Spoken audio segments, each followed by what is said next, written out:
Hello, buddies. This is Kuldeep, your English educator, and I welcome you all to Crash Courses.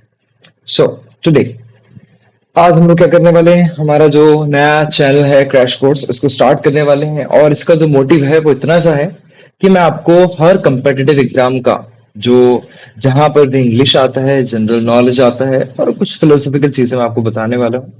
और यहाँ पर इस crash course में हम लोग बहुत सारी प्लेलिस्ट को बनाने वाले हैं जिसमें आपको हर कम्पिटिटिव एग्जाम के लिए जो जरूरी मटेरियल है वो आपको मिलेगा।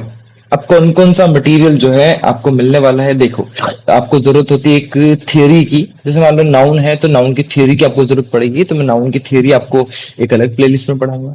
नाउन की प्रीवाइक्यूज की और प्रैक्टिस क्वेश्चंस की आपको जरूरत पड़ेगी तो वो हम लोग अलग प्लेलिस्ट में देखेंगे। सो हम लोग एसएससी बैंक से स्टार्ट कर रहे हैं, हम लोग RPSC second grade, RPSC first grade और जहां जहां इंग्लिश आती है पहले हम उन क्रैश कोर्सेज को जो है तैयार करेंगे। सो देखिए एसएससी बैंक में फर्स्ट वीडियो होने वाला है और जिसमें हम लोग डिस्कस करने वाले हैं नाउन के प्रीवियस ईयर क्वेश्चन। तो इसमें हमने एरर स्पॉटिंग के जो क्वेश्चन है वो लिए हैं और इसमें प्रीवियस ईयर क्वेश्चन साथ ही में प्रैक्टिस क्वेश्चन का कंप्लीट जो है समावेश हम लोगों ने किया हुआ है। ओके, सो लेट्स स्टार्ट करते हैं हमारे क्वेश्चन से। सो यहाँ पर क्या देखने वाले हम लोग, नाउन, उसमें प्रीवियसली आस्क्ड क्वेश्चंस जो कि एसएससी बैंक एग्जाम में पूछे हुए हैं। सो देखिए फर्स्ट जो सेक्शन है आपका, इट इज एरर डिटेक्शन वाला सेक्शन, जिसमें आपको एरर डिटेक्ट करना है कहां पर एरर्स है। सो देखिए फर्स्ट क्वेश्चन लिखा हुआ है, माय सिस्टर हैज रेड बोलेंगे इसको, है ना, बिकॉज हैज के बाद वर्ब का थर्ड फॉर्म आता है। सो रेड इज द वर्ब का थर्ड फॉर्म। क्या पढ़ा उसने, pages after pages of the Bible, Bible की पेजेस आफ्टर पेजेस। अब देखो पढ़ने में बिल्कुल सही लग रहा है बिकॉज हम लोग स्पोकन इंग्लिश में और ऐसे ही बोलते हैं हम लोग ऐसा। लेकिन यहां पर अगर आप देखेंगे ग्रामेटिकल लेवल पर तो एक चीज लिखी हुई है यहाँ पर, आफ्टर। अब आफ्टर क्या होता है, आफ्टर होता है आपका प्रेपोजिशन।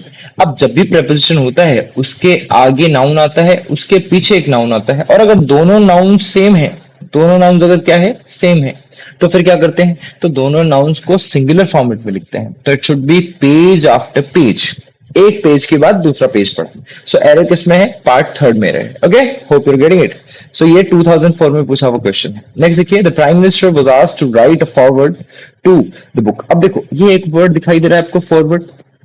इसको फॉरवर्ड नहीं बोलते, इट इज फॉरवर्ड। फॉरवर्ड का मतलब क्या होता है, फॉरवर्ड का मतलब होता है किसी चीज को आगे भेजना। ओके, लेकिन यहाँ पर आगे भेजने की बात नहीं हो रही है, यहाँ पर बात हो रही है बुक के लिए कुछ चीजें लिखना। ओके, अब बुक के लिए जो चीज लिखी जाती है वो होती है आपका एक वर्ड होता है, देखिए समझिए, इसका स्पेलिंग होता है FOREWORD।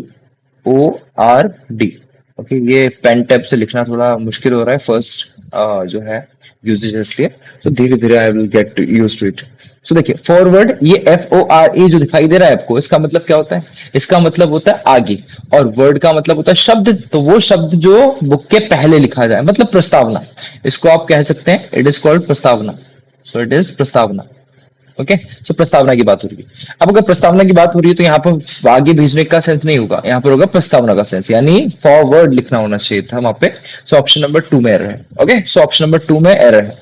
नेक्स्ट देखिए, ये क्वेश्चन पूछा हुआ आपसे 2005 में। Next question is, the long distance train which met with an accident was carrying some army personnel. अब यहाँ पे देखो आर्मी पर्सनल, अब पर्सनल का मतलब तो निजी होता है, वो जो आर्मी पर्सनल होता है उसका स्पेलिंग क्या होता है, इट इज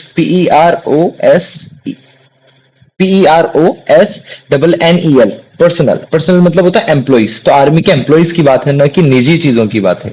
सो पर्सनल नहीं आएगा, पर्सनल आना चाहिए था। सो ऑप्शन नंबर 3 में एरर है। ये 2005 में पूछा हुआ क्वेश्चन है सीजीएल का। नेक्स्ट देखिए, the young man from Japan found the ascent of the mountain hard going.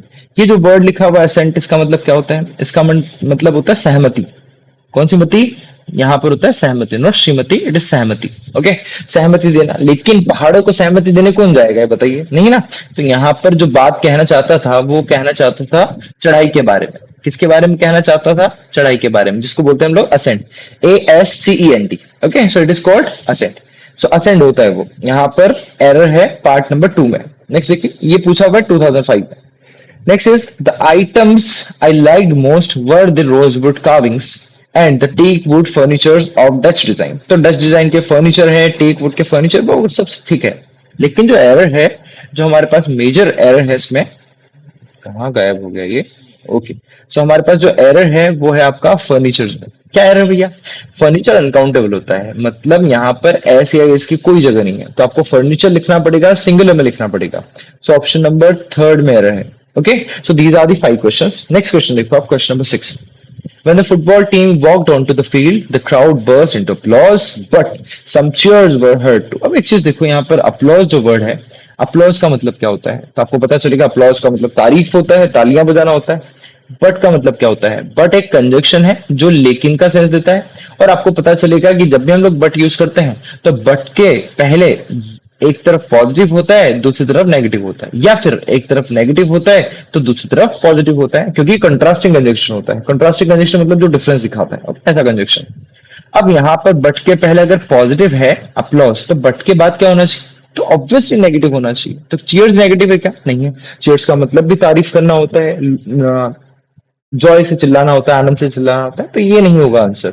यहाँ पर होना चाहिए कुछ गालियां पड़ी, ठीक है, अब्यूजेस, कुछ किसी ने कुछ बॉटल फेंक के मार दी, ऐसा कुछ होना चाहिए था ना. सो नेगेटिव सेंस हमें चाहिए यहाँ पर.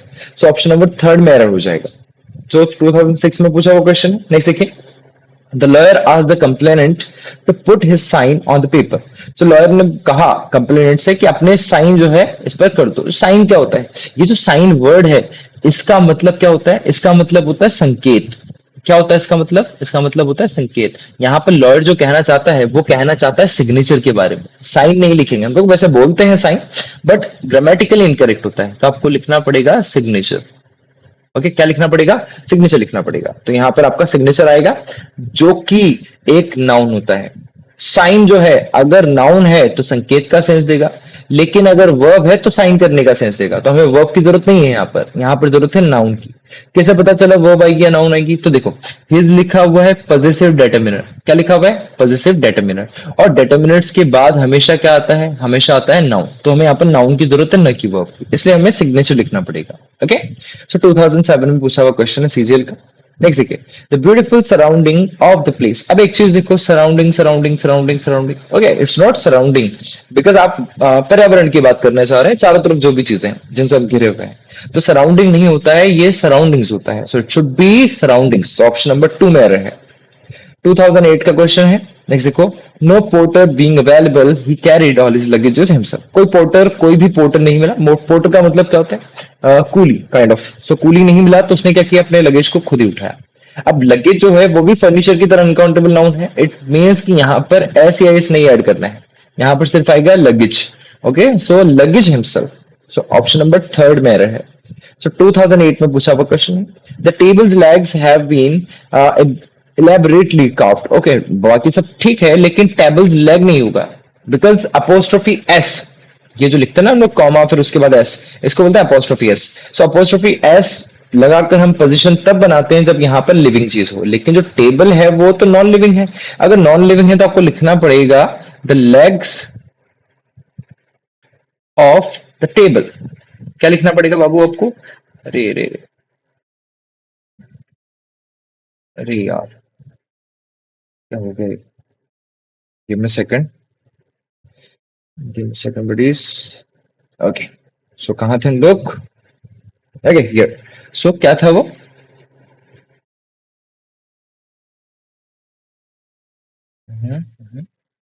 ओके, सो क्या था?